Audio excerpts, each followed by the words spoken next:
την παρουσίαση της κυρίας Χριστοδούλου Τινιός, εκπαιδεύτριας του ΔΙΕΚ Ακαδημίου, στο τμήμα Πολιτικών των Βιογνώμων με θέμα στιγμές από Βερολίνο και Πράγμα.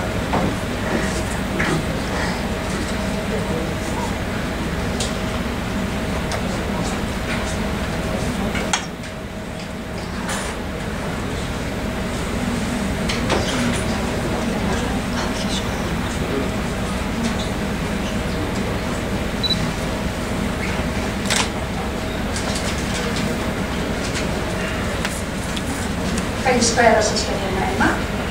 Στα πλαίσια της κινητικότητάς μας και συγκεκριμένα του πολιτιστικού μέρους του προγράμματος θα μοιραστούμε μαζί σας κάποιες στιγμές από την επίσκεψή μας στο Βερολίνο και την Πράγα. Ας ξεκινήσουμε την περιήγησή μας από το Βερολίνο. Στη συγκεκριμένη διαφάνεια βλέπουμε την άφηξη της ομάδας των συμμετεχόντων στο πρόγραμμα Εράσμους στο αεροδρόμιο Τέγκερ του Βερολίνου. Κατά την ολιγόρη παραμονή μας στο Βερολίνο, επισκεφτήκαμε ορισμένα από τα σημαντικότερα αξιοθέατά του, τα οποία και θα σας παρουσιάσουμε στη συνέχεια. Θα ξεκινήσουμε από τον καθεδρικό ναό του Βερολίνου. Ο καθεδρικός ναός του Βερολίνου είναι χτισμένος σε ρυθμό μπαρόκ, χτίστηκε μεταξύ του 1894 και του 1905, βρίσκεται στο νησί των Μουσείων, στην όχθη του ποταμού Σπρί. Ο σημερινός ναός είναι ο τρίτος στη σειρά που χτίστηκε στο ίδιο σημείο. Η πρώτη εκκλησία χτίστηκε εδώ το 1465 και αργότερα το 1765 αντικαταστάθηκε από έναν άλλο καθεδρικό ναό. Με διαταγή του αυτοκράτορα Γουλιέλμου του Δευτέρου, ο ναός καταστράφηκε το 1894 και αποφάσισε να τον αντικαταστήσει με το σημερινό ναό. Εδώ βλέπουμε ορισμένα από τα μέλη της ομάδας δίπλα στον ποταμό Σπρί. Εδώ μπροστά στην Βουλή των Γερμανών. Το Reichstag χτίστηκε για να στεγάσει το Γερμανικό Κοινοβούλιο και να αποτελέσει τη βιτρίνα των φιλοδοξιών της νεοσύστατης Γερμανικής Αυτοκρατορίας το 1871. Οικοδομήθηκε μεταξύ του 1884 και του 1894 και η ανέγερσή του πραγματοποιήθηκε με τα χρήματα που κατέβαλαν οι Γάλλοι ως πολεμική αποζημίωση. Η πύλη του Βραντεμβούργου βρίσκεται στο κέντρο της γερμανικής πρωτεύουσας. Παλιότερα αποτελούσε την πύλη της πόλης, ενώ σήμερα είναι το πιο αναγνωρίσιμο σύμβολο του Βερολίνου. Το οικοδόμημα βρίσκεται στην πλατεία Πάριζερ.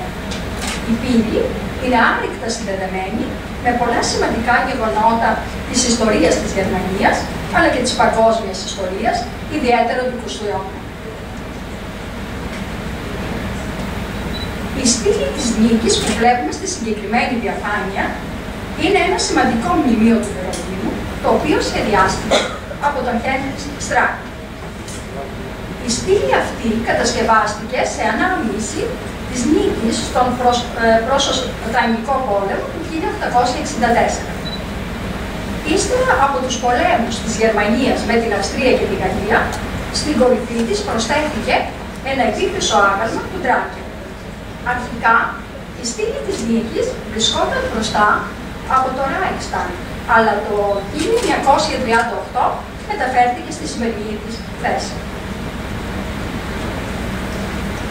Θα συνεχίσουμε την περιήγησή μας στην Πράγα. Εδώ βλέπουμε μία άποψη της παλιάς πόλης. Μία πανοραμική θέα από το ρολόι της πόλης. Εδώ βλέπουμε τον Άγιο Βίτο. Πρόκειται για έναν καθεδρικό ναό χτισμένο σε άψογο γοτθικό ρυθμό, ο οποίος βρίσκεται στην Πράγα και αποτελεί το σημαντικότερο εθνικό μνημείο της Τσεχίας. Βρίσκεται σε δεσπόζουσα θέση μέσα στο ανακτορικό σύμπλεγμα κτίριο, στο λόφο του Χρατσάνη. Εδώ στέφονταν οι βασιλείς της Βοηνίας, ενώ αποτελούσε και τόπο ταφής τους. Η ομάδα στην είσοδο του Αγίου Βίτου. Εδώ βλέπουμε την ομάδα να ξεκουράζεται στα σκαλιά του κάστρου, προκειμένου να ανακτήσει τις δυνάμεις της και να συνεχίσει την ανάβασή της προς την κορυφή του κάστρου, όπου ήταν άλλωστε και ο τελικός της στόχος. Είναι γεγονός ότι η ανάβαση σε αυτό το σημείο, παρότι είναι λίγο κοπιαστική, αν επιλέξει κανείς να φτάσει μέχρι εκεί με τα πόδια, αποζημιώνει τον κάθε επισκέπτη, προσφέροντάς του μια μοναδική και ταυτόχρονα υπέροχη θέα και άποψη της πόλης της Πράγας από ψηλά. Η γέφυρα του Καρόλου είναι μία από τις πλέον φημισμένες αψιδωτές και ιστορικές γέφυρες της Ευρώπης. Βρίσκεται στο ποταμό Μολδάβα, στο κέντρο της Πράγας. Η κατασκευή της άρχισε το 1357 υπό την αιγίδα του βασιλιά Καρόλου του Δευτέρου, προς τιμήν του οποίου και φέρει το όνομα, και η κατασκευή της τελείωσε στην αρχή του 15ου αιώνα. Ήταν η σημαντικότερη σύνδεση μεταξύ της παλαιάς πόλης και των παρακείμενων περιοχών μέχρι το 1841.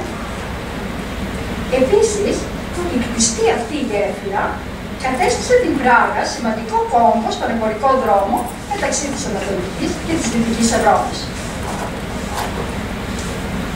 Και τέλος, στη συγκεκριμένη διαφάνεια βλέπουμε την ομάδα των συμμετεχόντων στο πρόγραμμα Εράσμους να απολαμβάνει γεύσεις και εδέσματα από την Πράγα και να ανταλλάσσει απόψεις. Σας ευχαριστώ πολύ.